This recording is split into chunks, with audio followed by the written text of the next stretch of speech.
I do all of the deployment, configuration, and support for all of the resource managers that are actually running on systems at Lawrence Livermore. So I started out supporting Slurm. I've supported LSF, and as of, I guess, a couple years ago when we started getting the early access systems for El Capitan, I started supporting Flux as the scheduler and resource manager for users. So in this talk, what I'm going to try to cover is some of the lessons learned and things I've seen when we get new users running on a Flux system, users who are used to Slurm things, what it's like for them transitioning to Flux. All right. So just to give an overview of what the talk structure is going to look like, we're just going to talk about basically treating Flux like Slurm, because a huge portion of our workloads look a lot like Slurm, like traditional HPC jobs. They're just going to go in, they're going to run one thing until they hit the time limit, and then they're going to submit a dependent job that does the same thing again. And so they don't need all the complicated Flux features, but they do still need to run. And then we'll get into some of the things that trip them up as they try to treat Flux like Slurm, and sort of wrap up with a couple other random commands. So Vanessa kind of talked about this already, but there's basically Flux commands that are analogous to most of the familiar Slurm commands. Getting to the question that was just asked, actually, srun, there's Flux run, which is basically equivalent. Flux emit is sort of something that doesn't really exist in Slurm, but you can think of it as srun that you then put an ampersand at the end and send it to the background. That's kind of, for Slurm users, that's how I think about it. And then, yeah, things like batch, sbatch, maps nicely to Flux batch, et cetera. And then the actual flags that you're using on those commands, for a lot of things, it's just one-to-one. Like -n means nodes in both systems, et cetera. And so for helping users get started with this, we have these big tables with all the cross-reference of all the flags across all the schedulers we're running at the time, which also included LSF, and that's all available on the open web. So everything maps like this, so we didn't necessarily want to make the users have to go through and do it all by hand, because that doesn't really make sense. So we provide them with wrapper scripts. What am I dealing with here? So yeah, these wrapper scripts are available in the Flux framework GitHub now. And it's basically it's going to go and it's going to take that, if user types salloc with some familiar Slurm flags, it's going to take it and it's going to translate that to the equivalent Flux command, and then run that command. So you can see here, we've got an salloc, asks for one node in the pdebug partition in Slurm speak, translates that to a queue, asking for the pdebug queue, and then the -v is what actually makes it print out the command that it ran. And then similarly, sq will print out information about Flux jobs, but in a familiar output format for folks.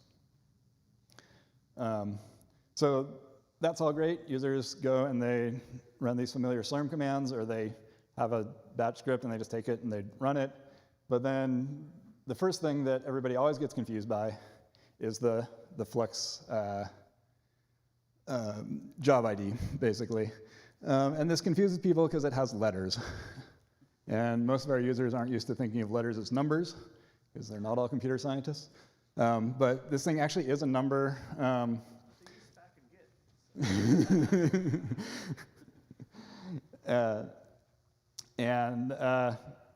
They'll think it's some sort of hash or things like that. But you just tell them it is actually a number. If any of you out there are running Flux and you want to mess with your support staff when you have a problem with a job, and your support staff says, "Okay, can I have the job ID?" You can send them a little string of emoji, and I'm sure they'll get right back to you for that. So that's job IDs. Once users have been, the wrapper scripts let people get started real fast. But generally, especially on the El Capitan class systems, there's going to be flags and things that are only available directly through the Flux commands, and they need to actually translate their job scripts and commands to the Flux commands and start running those. So we do have a Slurm to Flux utility that will take an S-batch script and convert it to a Flux batch script, put in the appropriate headers, et cetera. It's not very bright, so users have to sort of hold its hand a little bit, or go back through and still do some work on their scripts. But it's there. And so, and at that point, people are actually going to have to start learning about Flux things, because they're no longer going to get everything translated into running the same as Slurm. And they're going to start hitting other questions like, okay, Flux is hierarchical, it's super cool. I get my, do a Flux batch, I get an allocation, I can run Flux batch in that, and the Flux batch will run inside of that allocation and give me another allocation within that allocation, right, super cool. But what if I want to go the other way? Which is something that users want to do all the time. They want to submit a dependent job from within their job. And so we handle that automatically in the wrapper scripts. But basically, you can do that by adding a -- parent or -- root to your Flux command, and it'll look at the level up or the top level of Flux to get information. So in this example, right, we've got an allocation with one node. If you run a Flux jobs command in that allocation, you don't see anything because you haven't run anything there yet. But if you run a Flux -- parent jobs, you see all the jobs running on the system. And then to actually submit that batch job, within the job, you do a Flux -- parent or -- root batch, and that'll, once again, submit it up to the system instance so that it runs an entirely new job.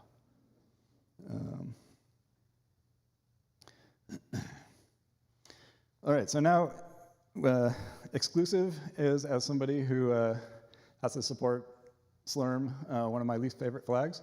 And Slurm exclusive is really weird because Slurm, about 10 years ago, changed the way that they handle things like core exclusivity and letting things overlap within jobs. And it basically means that exclusive means more or less the opposite thing depending on what Slurm command you put it on. So in your initial allocation, an exclusive applies to the node. And you do salloc -n1 -- exclusive, you're going to get all the resources on the node. In the actual job step launch, in like an S run, the exclusive applies to the cores. And so if you do srun -n1,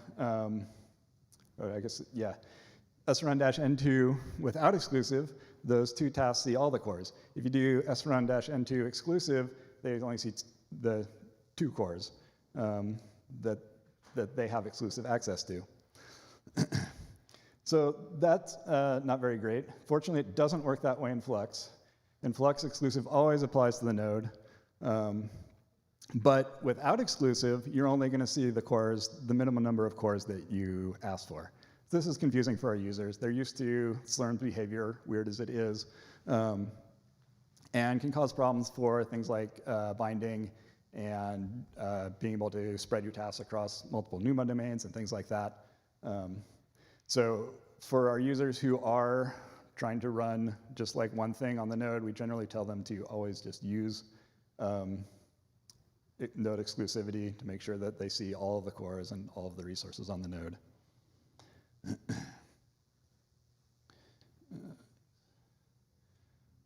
So I'm getting close to the end here. I'm burning through this. Other Flux commands that sort of surprise users, I guess. Flux jobs without any flags just shows your own jobs. So most of our users, when they're in the system instance, so when they're like at the top level on a login node, they want to look at the state of the system. They need to know to throw a -A on there to see all users' jobs. And on at least our open side system, where people love to submit like thousands and thousands of jobs, they can throw a -C0 to list all thousands and thousands of jobs, because the default output truncates at 1,000 results. And then for other commands for querying the state of the system, just users need to know that they're, in Slurm, it's all sinfo. It tells you everything about all the queues and the limits and what's available, what's not. And in Flux, it's 2 separate commands. So not really a big deal, but there it is. And honestly, that's kind of the main things that trip people up when they're first starting in Flux. So the summary is kind of that it's not too bad. We don't get too many questions. We went through the initial questions of people just couldn't run pretty fast. People can usually get up and running pretty quickly and use the system. So it's been quite successful that way. So if folks want to learn more, the main Flux documentation through the read the docs is really useful. And everything under GitHub, when you're actually running on a system, you can Flux help, you can Flux command help, or man Flux command. And then this hpc.lnl.gov site, we've got some tutorials and things like that there as well for if folks are interested. And I have probably time for questions.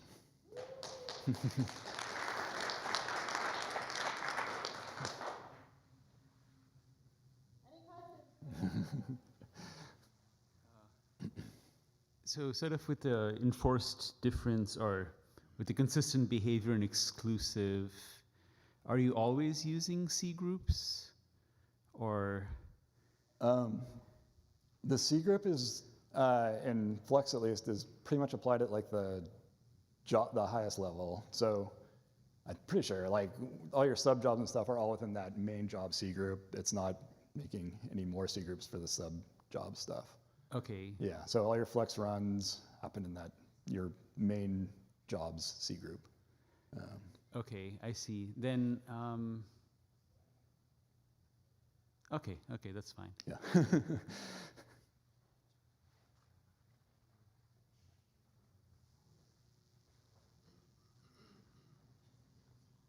As a design question, when you started out with Slurm and then went on to Flux, why didn't you use the same exact arguments? Like instead of using --bank, you could have used -A. You could have, instead of -P, you chose -Q. Maybe you could have just silently accepted it so that if a person gave a -P instead of a -Q, you would accept what comes after that and do the interpretation instead of giving a error. Yeah, I don't want to entirely speak for the folks who actually designed it, but I think that some of those things are just LSF calls it something different. LSF calls it queues, so you could argue that Slurm's wrong by calling them partitions. And they're all they're concepts that have have maybe different terms and different schedulers. So the banks, we always call them banks in our general language, so that's why we chose to call them bank. Slurm calls them account, which is super confusing with login accounts. In LSF, we used groups, which once again is super confusing with Unix groups. So it's kind of a case-by-case thing of why didn't we call it one thing versus another. It's not just, Flux isn't just trying to be Slurm, but hierarchical. Flux is trying to be its own thing, and I think is that reasonable, Tom? I think that's right. And it put a little hair of extra context on it. There were several things, like the exclusive flag, Yes. that Thank you. to be less surprising. Ideally, or to give you more consistent behavior in the context of system configuration. And as we went through that, we realized the arguments weren't going to be quite the same, so we didn't try to make them exact. Because we thought the more we tried to do that, the more surprising the remaining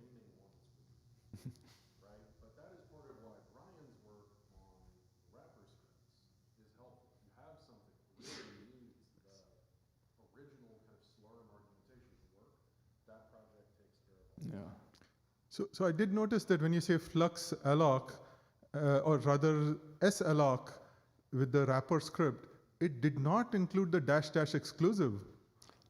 Is there a reason for not having that exclusive? If you That say, one probably should have. see over here, Yeah. when you say salloc, there is no dash dash exclusive over there. Well, because on the salloc, well, actually, it's because right now all of our Flux systems are node scheduled, and so I haven't actually just put. I should add that to the wrapper script. Okay, thanks. That's a should do. Good. So this is kind of going back a little bit to Tom's presentation at the beginning. He mentioned that you can have a different configuration in prologue and epilogue, and I think traditionally in Slurm that was more of an admin setting. So can you do that within a sub instance as a user? You can set those. Yeah, if the user wants to get into it, they can. I mean, you can do it just by putting flags on the Flux batch, like --conf equals, to add configuration things. And there's probably a lot of other ways to do it. And so it mixes and matches with the main system configuration and your overrides, or? The main system configuration mainly is just going to apply to the sort of parent job. So any, especially prologue and epilogue that's there, will just run when that parent job happens and finishes. Any subjobs that happen aren't going to try to run that epilogue because they're prologue or epilogue. Those things actually require root, so they have to happen, you know, on the job that's actually started by root. So only the parent job is started by root. Everything else is started as the user, and it's just going to be whatever configuration you give it. So it overrides it. It's not like mixing with. Right. Yeah. That'll. For the most part, yeah. Okay. All right. We got 3 minutes left. If there's any more questions, otherwise we can move on to. All right. Cool. Thank you all.